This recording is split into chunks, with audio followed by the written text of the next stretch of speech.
Ça va me faire une vidéo ASMR.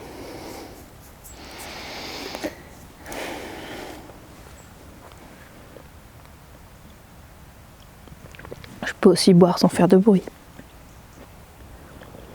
Tous les ans, depuis maintenant 4, 5, 6 ans, je fais un petit exercice en début d'année, j'en fais plein, mais celui-là je l'aime beaucoup. Il s'agit juste de choisir un mot, un mantra pour l'année qui vient. Et en 2018, j'ai choisi le mot amour. Donc cette vidéo aujourd'hui, elle va être un peu différente puisque je vais faire le bilan de mon année amour. Il s'est passé vraiment plein de choses, c'était très intéressant. Et voilà.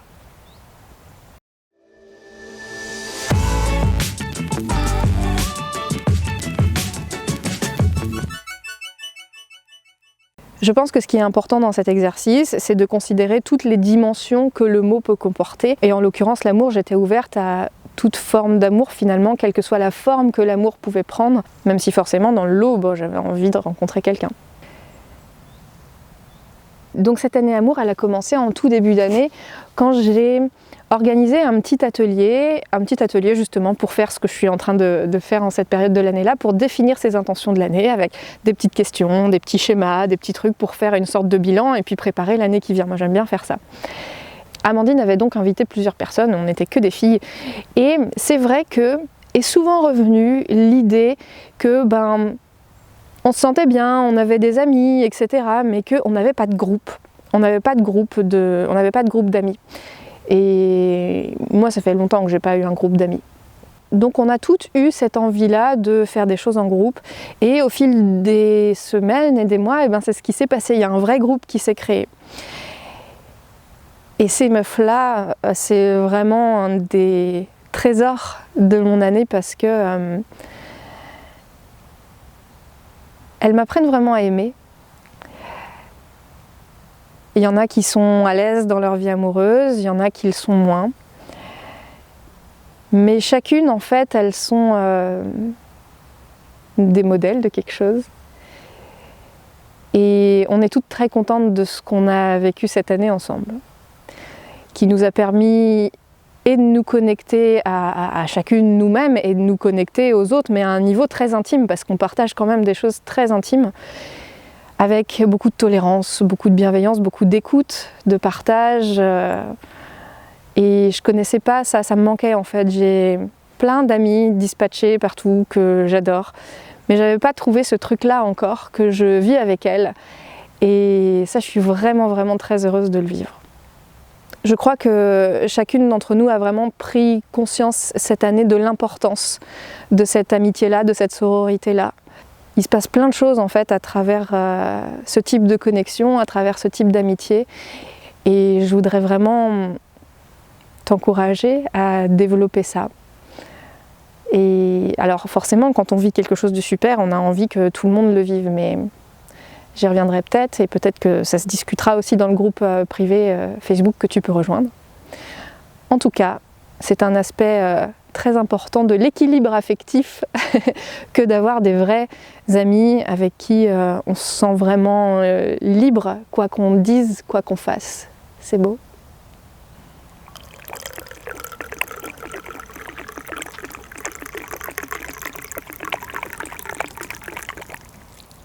Ensuite, il s'est passé quelques mois pour que, au début de l'été, je fasse une séance d'hypnose avec mon copain Robin, qui est un collègue. C'était une séance d'hypnose sur les archétypes et les parties qui peuvent nous déconnecter de l'amour. C'était une très très belle séance de 2 heures, à la fin de laquelle j'étais vraiment fatiguée. Et donc on a travaillé sur des archétypes, sur des parties protectrices qui avaient pu se mettre en place à mon adolescence. J'ai eu une enfance très cool. Et j'ai pas à me plaindre de mon adolescence, mais s'il y a un moment dans ma vie où ça a un peu merdé, c'est là. Donc le gros du travail que j'ai à faire se situe ici. Une semaine après, il s'est passé un truc absolument incroyable. Un truc qui est forcément corrélé à cette séance parce que en termes de timing, ça ne peut pas ne pas l'être. Une semaine plus tard, mon premier copain, donc, que j'ai eu quand j'avais de 15 à 17 ans, m'a contacté. Il m'a demandé une séance d'hypnose pour arrêter de fumer. Sachant que ce mec, j'ai eu de la colère pour lui pendant 15 ans. parce que je m'étais pas sentie respectée à plusieurs niveaux, enfin bon bref. Mais vraiment, j'étais toujours vénère contre lui, ça me prenait pas mes journées non plus, mais quand même ça restait présent. Et donc évidemment quand il m'a contactée, ça m'a mis complètement hors de moi, je me suis dit mais qu'est-ce qu'il fout, mais quelle blague l'univers est-il en train de me faire? Et c'est là qu'Amandine m'a quand même un peu canalisée en me disant mais non, en fait c'est génial, tu es en train d'avoir un super cadeau puisque rappelle-toi quand même que tu as demandé un chéri en ce début d'année à notre cher petit atelier, même si étant quand même émotionnellement toujours dans ma période post-cancer, je me sentais pas prête quand même à me rouvrir à une histoire amoureuse. N'empêche que peut-être la vie est en train de faire circuler ce qui t'empêchait d'en avoir un. Donc génial. Bon, ok, je vais le prendre comme ça. Très bien. Je redescends un petit peu. Et puis, évidemment, moi je voulais le rediriger vers quelqu'un d'autre. Je voulais absolument pas lui faire une séance, hors de question. Mais j'en ai parlé à ma thérapeute qui m'a dit mais si, bien sûr que tu vas lui faire cette séance. Évidemment, tu ne vas quand même pas passer à côté d'une occasion pareille. Donc je me suis demandé si elle n'était pas en train de se foutre de ma gueule, mais 2 heures plus tard, le rendez-vous était pris. Moi je me disais mais c'est pas possible, je peux pas lui faire cette séance, qu'est-ce qui se passe si je me mets à chialer en plein milieu et que c'est une catastrophe et que... bon bref. Elle m'a dit bah c'est pas grave, tu lui diras bah je pensais que c'était une bonne idée, en fait non. Voilà, problème réglé. Donc il s'est passé cette séance. Et puis c'est tout. J'ai été très pro, ça s'est très bien passé. Et puis on en a fixé une deuxième, parce que souvent je vois les gens 2 fois. Et à la fin de cette deuxième séance, comme ça, il m'a dit j'ai jamais eu l'occasion de m'excuser pour comment ça s'est passé à notre rupture, donc voilà, je suis désolée. Alors moi je m'y attendais pas du tout, évidemment, parce qu'on s'était quand même pas parlé depuis 15 ans. Et on a commencé à en parler brièvement et puis en fait on s'est revus exprès pour ça, pour en parler vraiment, pour prendre le temps pour ça, parce que j'avais quelqu'un d'autre après.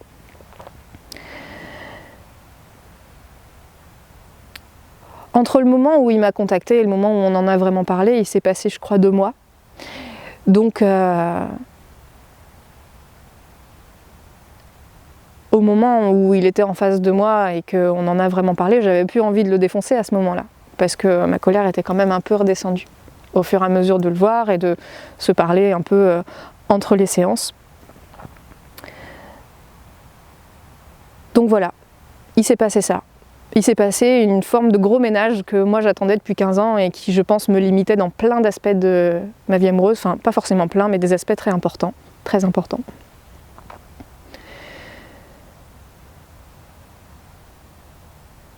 Donc voilà pour cet épisode-là, je vais revenir tout à l'heure dessus. Ensuite, pour les diverses formes que l'amour peut prendre, eh bien, j'ai accueilli dans ma vie une forme d'amour particulière qui fait 800 kg et qui a 4 pattes et qui s'appelle Livio. Et il est super, ces 800 kg de love. Et je me suis dit... J'avais pas prévu d'adopter un deuxième cheval tout de suite, je pensais le faire en courant en 2019-2020. Mais le fait est que mon aventure avec les chevaux, elle est très fluide, elle est très facile. Les rencontres, les chevaux, les finances, les endroits, tout ça, ça se passe de manière très naturelle. Au point que je me dise quand même... si mes amours étaient aussi simples que mes histoires de cheval, bah ce serait pas mal. Mais bon, voilà. Donc j'ai 2 chevaux maintenant, on a changé d'endroit, on est dans un endroit qui est beaucoup plus joli. Il fait connaissance avec Nova, qui se trouvait aussi un amoureux dans cet endroit-là.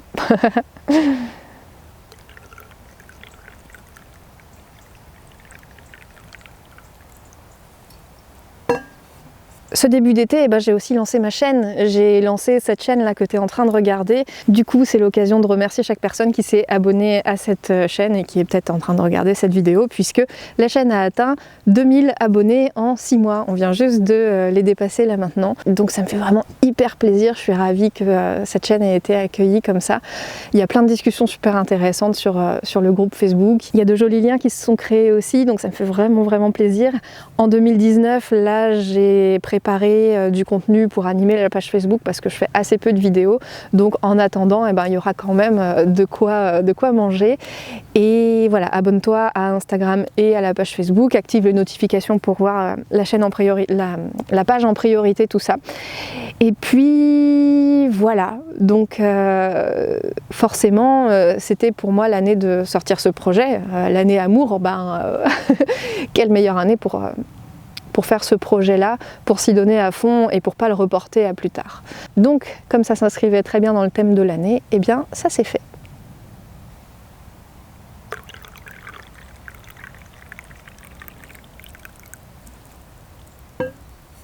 J'ai revu un autre ex avec qui j'étais restée sur une mauvaise note, alors que pourtant c'est quelqu'un que j'aime beaucoup et je sais qu'il regarde cette vidéo. Salut! Donc ça fait longtemps que je voulais qu'on se revoie. Quand j'ai été malade l'année dernière, on avait pu s'avoir au téléphone et c'était déjà super, ça m'avait déjà bien apaisé à cet endroit-là. Mais je sentais quand même que je voulais qu'on se voie, que je voulais le voir en vrai. Et donc c'est ce qui s'est passé. On a pu passer un après-midi ensemble, on était tous les deux super contents de se voir. Et ça aussi, voilà, je pense que ça a permis de classer vraiment le dossier. Donc j'ai quand même classé de gros dossiers qui traînaient depuis des années. Ce qui me permet de me dire, ok, effectivement, la vie fait en sorte que ce qui m'empêchait d'avoir un chéri, ça dégage.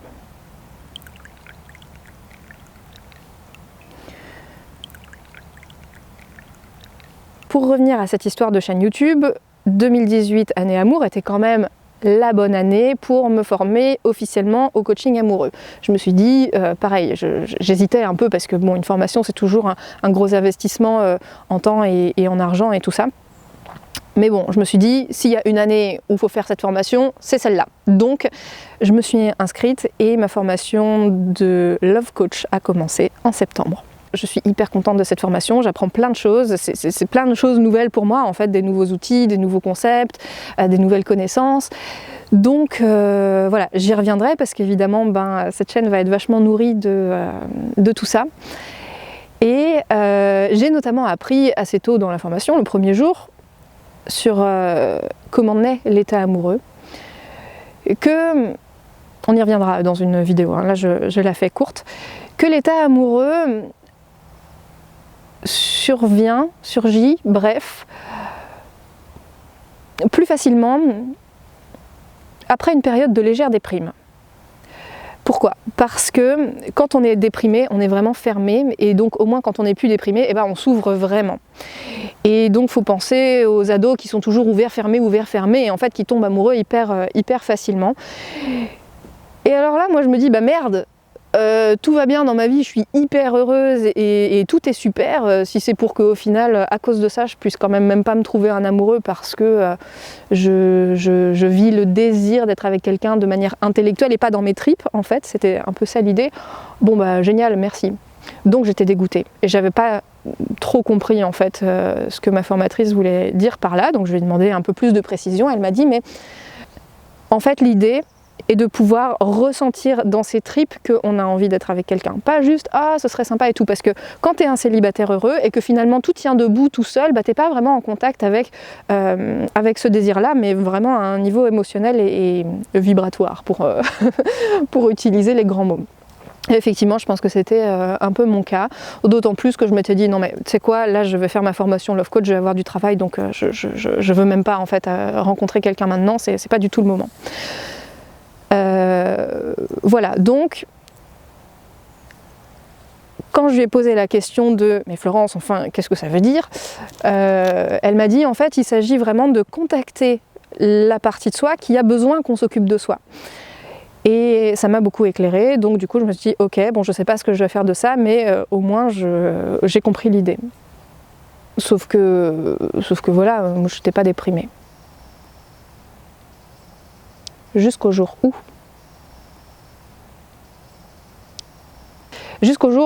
j'ai eu mes règles, j'ai été déprimée et ça a duré 3 semaines, voilà. Donc quitte à être déprimée comme j'étais pas d'habitude, j'ai joué à être vraiment déprimée. Donc Voilà, comme je sais que quand on a une émotion, faut la vivre à fond, je me suis dit ok, là je vais pas être déprimée à moitié, je vais être vraiment déprimée. Donc j'ai même pas le droit de rigoler. Et comme c'était pas non plus la perdition totale, quand j'étais au téléphone avec mes amis ou que je les voyais et que j'avais envie de rire, non, je m'interdisais de rigoler. Non, je suis déprimée. Très bonne astuce ça de tourner les ressentis à l'absurde pour pouvoir en sortir. Parce qu'évidemment c'est ça qui me faisait vraiment rigoler en fait, puisque ça n'avait aucun sens. Et voilà, bref, j'étais déprimée. Et là, j'ai commencé quand même, involontairement, parce que je faisais même pas le lien à ce stade avec ce que j'avais appris en formation. Là, j'ai commencé à être saoulée, en fait. J'ai commencé à me dire, putain, mais je suis fermée, j'en ai marre d'être fermée, parce que comme j'avais été malade et que j'étais insécure avec mes cheveux, je voulais pas être avec quelqu'un, je me suis interdit toute relation pendant 2 ans. Et là, ça m'a gonflée, parce qu'en fait, c'est nul d'être fermée. Et j'ai pu toucher ça quand même. Donc, j'étais triste. Et je ne savais pas quoi faire. Mais mes super copines, donc, que tu as déjà vues dans quelques vidéos, fêtaient leur anniversaire, auquel je n'avais absolument pas envie d'aller puisque j'étais déprimée, donc j'avais pas du tout envie d'aller danser, d'être joyeux, alors que moi j'étais pas joyeuse du tout, mais je voulais y aller, mais je voulais pas quoi. Donc je me suis forcée à y aller. Et quelle erreur j'aurais fait de ne pas y aller, parce que je me suis tellement pris une vague d'amour à cet anniversaire qui était merveilleux, qui était un des meilleurs moments de l'année vraiment, parce que tout le monde était tellement mignon et on n'a fait que pleurer parce que tout le monde était tellement beau, avec des cadeaux, des petites attentions, des petites poésies de partout et au final, quand même j'ai fait la fête. Et puis j'ai dansé, et puis c'était super, et voilà, et donc à la fin du week-end, j'étais plus déprimée, fini. Mais alors, fini de chez fini, quoi. Hein. Là, mon corps n'est plus déprimé du tout. Et en fait, c'est passé par le physique, finalement. De changer d'état physique. Enfin, ça, je l'ai compris il y a quelques jours. Changer d'état physique, ça m'a vraiment fait changer d'état émotionnel, en fait. Donc maintenant, c'est une nouvelle clé que j'ai. Parce que, voilà, comme je viens de dire, ça s'est répété plusieurs fois, hein, dans une moindre mesure. Voilà, donc ça c'était réglé. Et il se trouve que le lendemain, je devais déjeuner avec un collègue que je ne connaissais pas et une amie qu'on a en commun, un collègue aussi. Donc on fait tous les trois de l'hypnose. Donc elle, c'est une copine qui est à Nantes, et puis lui, il venait de Tours, et donc il venait faire un truc à Nantes et il voulait qu'on se voit. On s'est fait des petites crêpes. Donc c'était super, on a passé 3 heures tous les trois, c'était très bien, et puis quand même à la fin, je me suis dit quand même il est mignon ce garçon. Et en fait les choses sont allées vraiment très vite, puisqu'on ne sait plus tous les deux et que c'est mon chéri maintenant. Donc je n'y croyais absolument pas, mais cette intention quand même de début d'année, elle s'est manifestée à la fin. Alors évidemment, ça vient juste d'arriver, c'était il y a tout juste 2 mois, mais il y a eu une vraie sensation de naturel et d'évidence avec lui, qui me fait évidemment beaucoup de bien et qui veut dire beaucoup de choses pour moi, parce que ça fait quand même 3 ans que j'étais toute seule. Cette rencontre, elle a beaucoup de sens pour moi, elle donne beaucoup de sens à ces 3 années aussi, et à plein de choses. Et donc ces portes qui se sont fermées ont effectivement permis d'en ouvrir une nouvelle. Une belle nouvelle.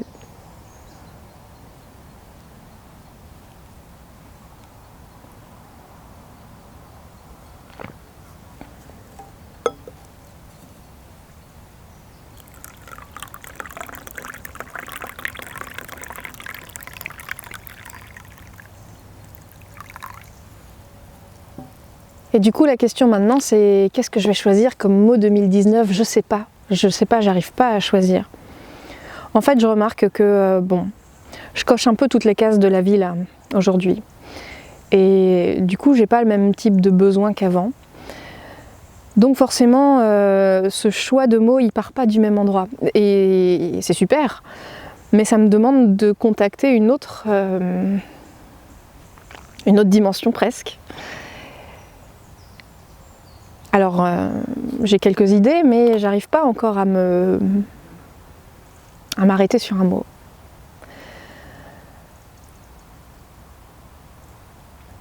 Oui, c'est une vraie nouvelle porte qui s'ouvre et pas n'importe laquelle, parce que pour que je puisse même pas me fixer sur ce mot-là, ça veut dire qu'il y a une vraie étape qui se franchit. Et bon, en tout cas, où que tu en sois maintenant, je t'invite vraiment à te connecter à ce dont tu as le plus besoin toi maintenant pour choisir le mot qui sonne le plus juste pour cette année.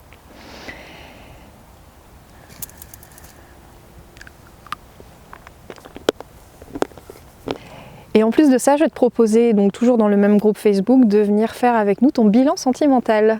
Je trouve que c'est un exercice important et pour avoir fait ce genre de choses, pas forcément bilan sentimental, mais bilan du mois, j'y reviendrai aussi là-dessus. Dans d'autres groupes Facebook, eh ben, c'est super enrichissant et super joli de lire les bilans des autres. C'est vrai que des fois, alors là je parle de bilan sentimental, donc ils sont pas, on n'aura peut-être pas des super positifs, mais c'est ok en fait, puisque chacun de ces bilans-là, même quand c'est bof, qui c'est qui chante là? Ça devient la pénombre, peut-être que je vais croiser des biches.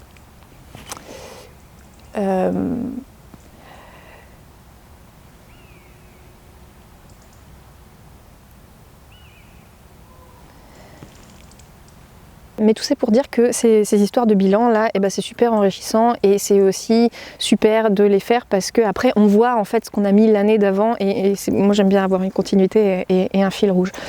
C'est tout.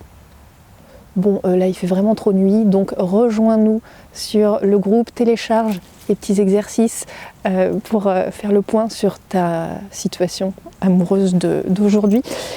Si c'est pas déjà fait, si tu découvres la chaîne avec cette vidéo-là. Et puis, on reparlera de tout ça. Je te souhaite une année 2019 vraiment pleine d'amour de partout, quelle que soit la forme que ça peut prendre. Je te souhaite évidemment de te connecter à l'amour qu'il y a à l'intérieur de toi, si, comme moi, cette année, ou en tout cas à ta manière, tu as pu y être fermé. Et puis,